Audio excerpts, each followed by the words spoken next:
Hello, my name is Alicia Taboada. I'm a United States University student of FNP. I work with Dr. Zamorano, who is my preceptor in whole family whole family practice in Glendale. And this patient, it took me a while to find the right patient for this case. And this is a patient that is a returning patient of a follow-up after she was diagnosed with primary hyperthyroidism. And my preceptor wanted me to go through the chart and see her. And when I went through the chart, immediately I saw that we had last seen her 2 months ago, and she had a calcemia of 10.8, which was repeated and was 10.5. And I discussed the case with him, and he mentioned how subtle the hypercalcemia can be, but how important it is to follow that hypercalcemia and ask for more tests.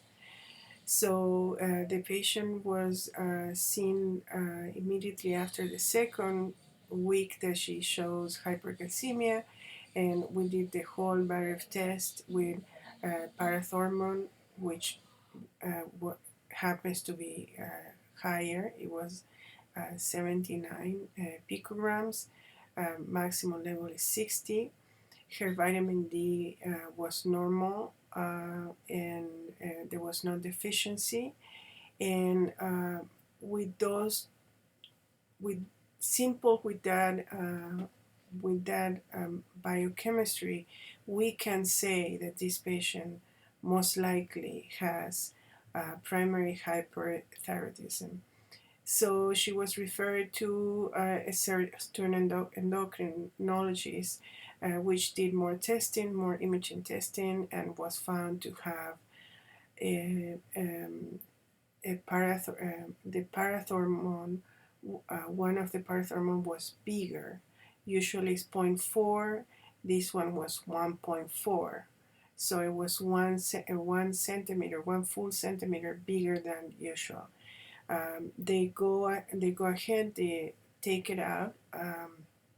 Once they localize with special images, and once they pick that up, they test immediately at the surgical level. They test the calcium level.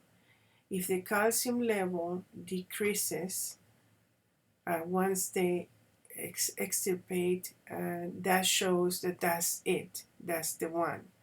And that there's no other focus in the neck. So basically, I'm kind of going backwards because that's how the patient came to me. And but there is a whole battery of algorithms that we have to follow with patients with hypercalcemia. So I will go ahead and discuss more about the patient. She was a 68 years old, Asian American, who literally has diagnosis of hypertension, osteoporosis, osteoarthritis of the right knee, hyperlipidemia, deficiency vitamin D, and anxiety. She lives by herself. She's a person of wealth and travels a lot, but she seems to be lonely because she lost her mom, and she was the primary caregiver of an elderly mom of 92 years old like a year ago. And that's when her anxiety level and unable to sleep and all that happened. Um, During the examination, I was more interested in seeing uh, her body and her spine to see her level of osteoporosis or any kind of problems, because this primary hyperthyroidism is it's it's it's curative. Once you find that, it's curative. But these extra hormones can actually exacerbate the osteoporosis and produce more more damage because of the stimulation of the osteoclast and the release of the basically the bone is in the resorptive function more or less, and that that creates a weaker bone. So we did the whole spine. She was like hump on the thoracic, and lack of concave in the lumbar part of it. But she did have good gait and stable gait. And um, I analyzed when was the last DEXA scan. It was minus 2.6. Why that's the reason why she's taking Fosamax, and it was like 2 years ago, so we were going to order another one. And then when we analyzed separate from her, we went through all these different causes of hypercalcemia. So the majority of the hypercalcemia is actually uh, related um, to primary hyperthyroidism, and the majority is an adenoma. 85% of the cases, 15% of the cases is actually a hyperplasia. So, so that's why the importance of diagnosis these patients. Once the parathormone is high, and you have hypercalcemia, then we have the diagnosis almost right there. But if the parathormone is normal and we still have hypercalcemia, then we start thinking about other causes like secondary hyperthyroidism, subclinical, that causes that calcium going high related to kidney failure, related to malignancy, or related to other causes, and including a very genetic disease, which is familial hypercalciuric, and it's genetic. So we have to follow the algorithm to make sure we go through all the other causes of hypercalcemia, including deficiency of vitamin D. There is a whole discussion of what is the actual normal value of vitamin D, and many doctors, endocrinologists, are now updating the high level of vitamin D. They want people to be 30 and above. 20, even though 20 or 25 is normal, they want patients to be more in the higher level than in the lower level. So, in terms of the holistic approach with this patient, I saw a very nice relationship that they had with Dr. Zamorano. And on my end, I was trying to figure it out because she was upbeat. She was in good spirits. She felt great that she had solved this problem of hypercalcemia, and she was getting ready to do a trip to Vietnam. And then we discussed a little bit about her cultural background and when she came to the States and how she felt.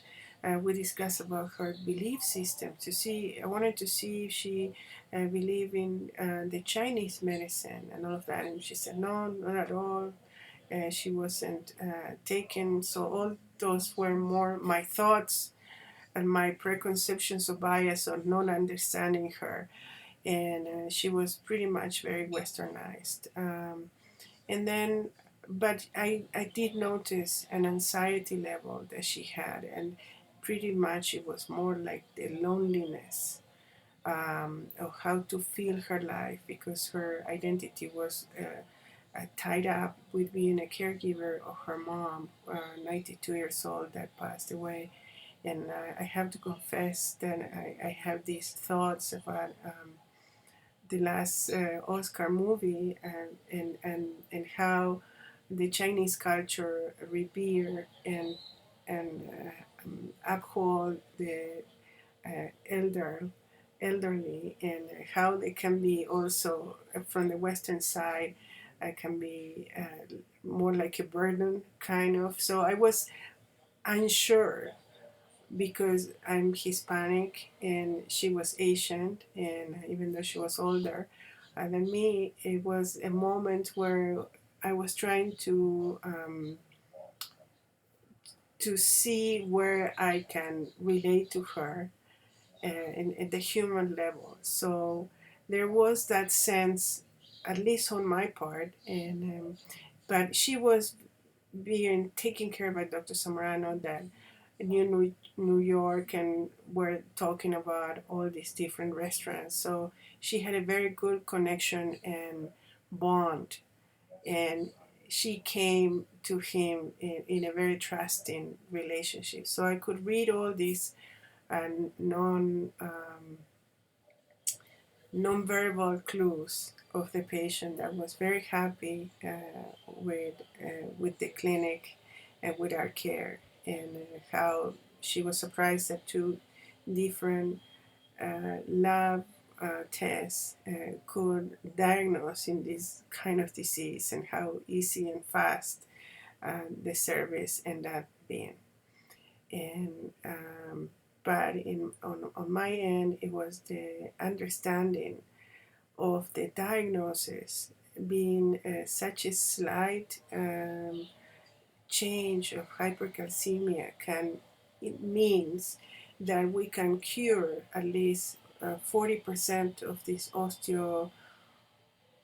osteoporosis, can be diagnosed and can have a cure. And for me, it was like mind blowing because I didn't know at the time. Thank you.